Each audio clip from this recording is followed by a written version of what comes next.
Good day and welcome to Panorama, an in-depth look at the issues shaping the society, reaching you live on NTA Maiduguri Zonal Center. Today, we focus on a critical development in Borno State where the government imposed a ban on metal scrap scavenging. For many years, this activity has served as a vital source of livelihood for thousands of families, especially in the aftermath of conflict and economic hardship. In this edition, we examine the reasons behind the ban, its impact on scavengers and traders, and the government's plans for alternative means of livelihood for them. As we delve into the complexities of the policy, we also examine the way forward, balancing security concerns with economic realities, and explore the options available to metal scrap scavengers in Borno State.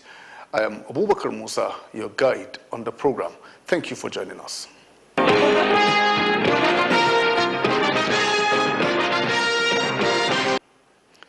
The federal government has introduced a framework aimed at resolving the prolonged industrial dispute with the joint health sector unions, JOHESU, assuring health workers that the long-awaited review of the Consolidated Health Salary Structure, CONHES, is still under active consideration.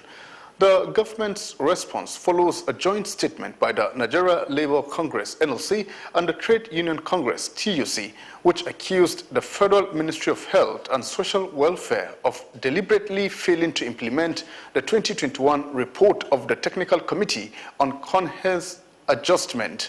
A statement by the Director of Information and Public Relations, Alaba Balogun, the ministry dismissed claims of intentional inaction on the committee's report or discrimination against any category of health workers, reaffirming the federal government's commitment to maintaining industrial harmony in the health sector. Away from that now to tell you that the federal government has restated its commitment to boosting economic growth through improved road infrastructure, with Kano State benefiting from ongoing emergency interventions. The Minister of Works, David Umahi, made this known during the inspection and inauguration of approved federal emergency road projects nationwide, including 48 projects in the Northwest Zone. Awal Salisu completes the story. Featured the inauguration of road projects at the Economic City in Bichi local government area and Magajurumfa Road in Nasarawa GRA. It also included the inspection of the Kano Northern Bypass at 7.8 kilometer dualized road with 10 bridges, as well as the inspection of outstanding works on Section A and 3 of the Abuja Kaduna Kano Road. The Minister of Works, David Umahi, said the projects are designed to stimulate economic activities. This road will bring all the people from Northeast. They will have direct access without going through Kano.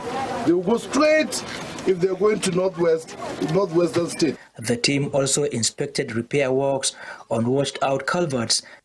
The team acknowledged that all ongoing projects are being closely supervised by qualified professionals from the Federal Ministry of Works, reaffirming the ministry's commitment to quality assurance and adherence to specifications. In Kano, Awal Salisu, NTA News. The National Forum of Former Legislators has expressed support for the re-election of President Bola Tinubu, adopting him as its sole presidential candidate for the 2027 general elections. The forum gave the endorsement in a communique at its national summit in Abuja, where it also called on the National Assembly to enshrine rotational presidency in the 1999 Constitution. National Assembly correspondent Mitari Ikben has more on the story.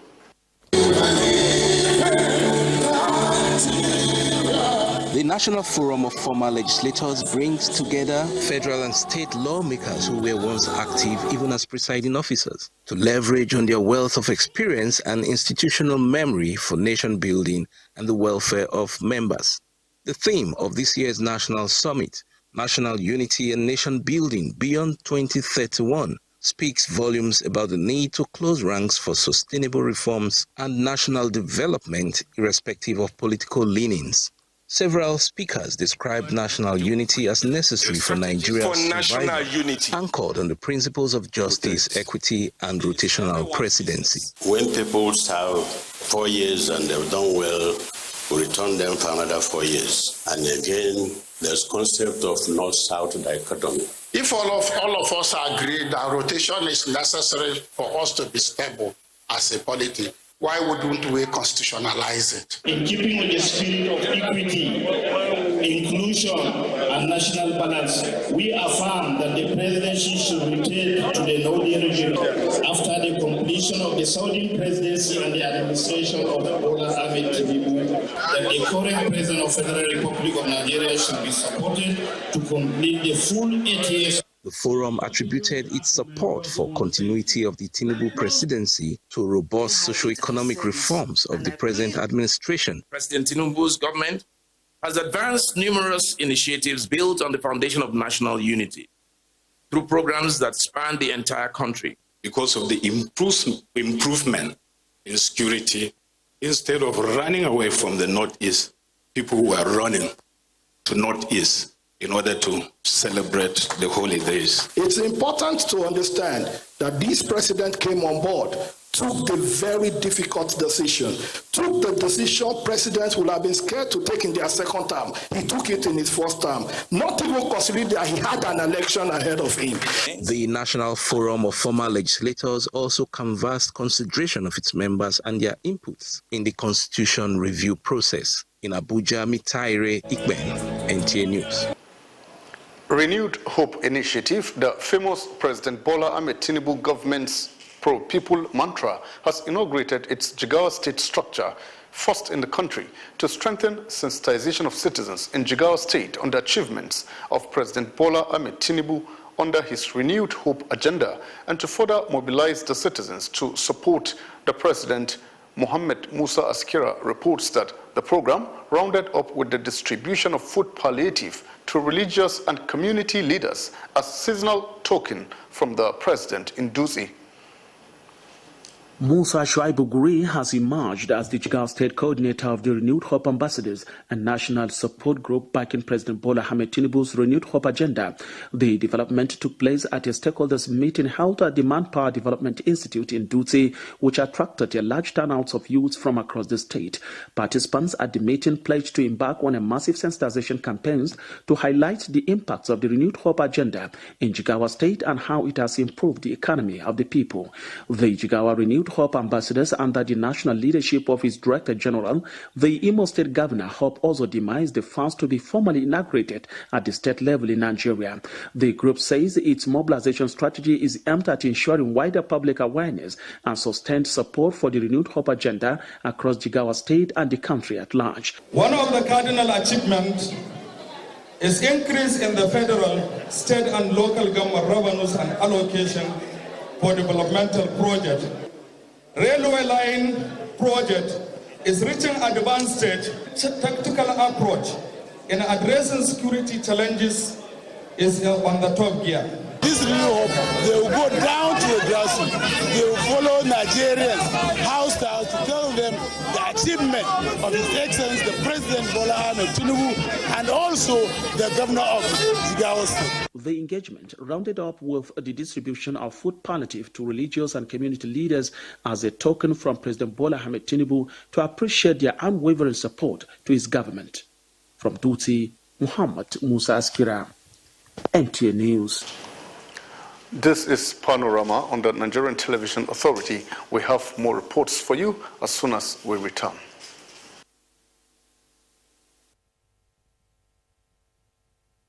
To have you back.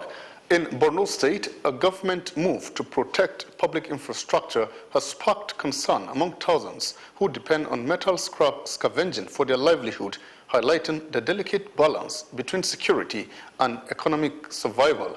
Nuhu Solomon will now bring us the situation report.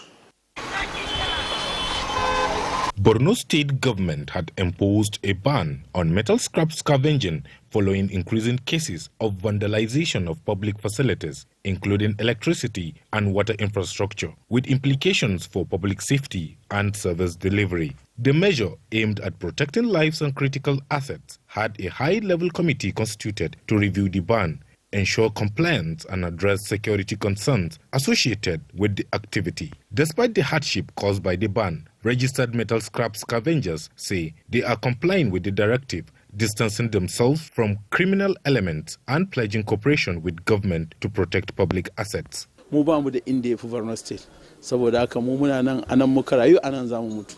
Muna roƙon mai girma gwamna da ya duba al'amarin nan ya tausaya. This metal scrap business is our only means of livelihood. For our over 10,000 members in Borno, we are calling on government to please raise the ban. Bokin mu ana ce man lawali, yayin da zai samu Allah zai ɗauki ransa yana tambaya an bar wannan sana'ar. I have been in this business for over 40 years, and as a result of the ban, life become difficult for our families, and some members even lost their lives to hard times. We appeal to government to come to our aid. Wallahi muna kokarin da in ka zo ba mu san ka a harkan nan ba, za mu ce ma ba masu ya kai ta yawo ka gaji. As law-abiding citizens, we have strictly adhered to the ban, and we do cooperate with security agencies in identifying individuals who obtain or buy stolen items. Meanwhile, security agencies, including the Nigerian Security and Civil Defense Corps, NSCDC, have intensified enforcement, assuring residents of their commitment to safeguarding lives and infrastructure. We have patrol teams on ground. We partner the communities, the heads of the communities, religious leaders, including local vigilante. We have informants that will always inform us whenever anything of that sort is taking place in anywhere, and we respond immediately. The state-appointed review committee says its approach is preventive rather than punitive, and has pledged continued engagement with stakeholders to balance public security with welfare of affected citizens. In Maiduguri, Nuhu Solomon, NTA News. Thanks for that background report, Nuhu. Now, bringing you insights into this unfolding situation in Borno is the chairman, Standing Committee on Review of Ban on Metal Scavenging and Enforcement of Activities in Borno State, Nasiru Ali Surundi. Sir, it's good to have you on Panorama today. My pleasure. All right, sir, please tell us the key concerns that led Borno State government to impose a ban on metal scrap scavenging. Well, initially what actually happened, the government has been into action by executive order in respect of metal scavenging activities in the state. But unfortunately for the whole situation, the operators were thinking they have been witch hunt or thinking that maybe the government doesn't like them. But the essence of doing so, there was a risk involved in these activities because most of those who are operating, major operators outside the state, more especially in the northwest and the north central and the southern part of the country, pumping resources to our boys to go out and then scavenge these scrap metals in order to take it to the next destination. So when the governor received a lot in respect of the security situation, they have been going out without thinking of their life. So they went out to the other local government where there's these insurgents, Mafan, Gala, Dikwa, Marte, and other places. So the only way to save these operators with our boys from being attacked or risking their lives, so the governor imposed that. That's the main essence of imposing this ban on the scrap metals. All right, sir, considering the fact that thousands of residents depend on metal scrap scavenging as their only source of livelihood, what social impact assessment was carried out before the ban was enforced? You know, at times, whatever you are doing in the society, once you are a leader, you have to look the pros and cons, and then look at the situation involved in respect of this operation. The responsibility of the government is to protect the life and the property of the people. So by doing so, the government has to look into the issue. The most important is not what they are gaining, but the life. There's no any amount of money that will be paid on life of each individual. So by doing so, there is a consequence in whatever you are doing. It may be positive or negative. It will be positive to the government in terms of saving lives. It will be negative to the operators for not getting resources or money that which will take care of their families. These are the aspects of it. But definitely, the most important aspect of it, we have to be patient, and I appreciate the Association of Metal Scavengers in the state by complying and respecting what the governor has said. So a lot of things are on the pipeline, and very soon the governor, I believe, he is going to invite them to discuss the way forward in order to see how they will be assisted or will be lifted and the ban in respect of these activities. All right, Nasiru Alisrundi, how does the government, plan to distinguish between legitimate metal scrap scavengers and criminal elements accused of vandalism and theft of public infrastructure? Well, when this committee was constituted sometimes in September, and then we see interaction with visitors, most of the local government with the support of the governor. So at the end of it, we identify a lot of issues which need to be addressed. More especially, let me cite an example for you. If you go to Banki, to Darajamal, from Banki Junction to Darajamal and then Banki Town. Then from that Banki Junction to Goza, if you go from Mafa to Dikwangala, Marte. So if you look at this terrain, you see a lot of activities taking place. And then that's the main channel of the insurgents or the Boko Haram teams. So by doing so, we pleaded to the government to restrict some certain areas that no any scrap metal or activities will take place in respect of this. So government has imposed that nobody should pass Mafa, Kondiga, Magumeri, then Ngaze. So, but within the state capital and other things, we have started making some monitoring activities. In doing so, the government has directed us to meet the geographical information, which they gave us a temporary site at Mechanic Village, just by the Mole side. A certain, almost about 40,000 square meters was given to us to start design a program, which the association visited the site. They have seen the place. So, but the problem, what stopped these activities? Unfortunately, there was bad elements within them. We intercepted almost about 15 points of marks been decommissioned. So in Gamdu, a marks has been decommissioned by a certain group. It's now under investigation. In Auno, the same thing we intercepted. These items are now being under the crack, are now making investigation towards that direction. Recently, in the university, there was a clearance somewhere else, which now we are making certain investigation to see. A marks has been decommissioned at the University of Maiduguri. And the same thing at this location,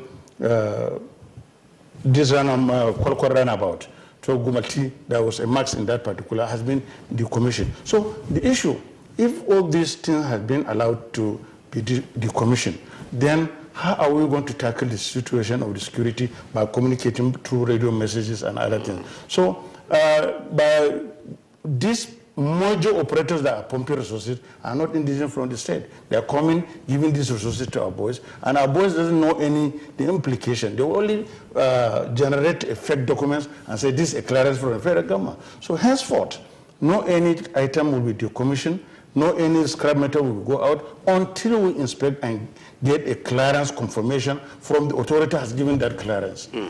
All right, now, are there plans to engage the registered scrap scavengers associations to review the ban or introduce a regulated framework instead of, total prohibition?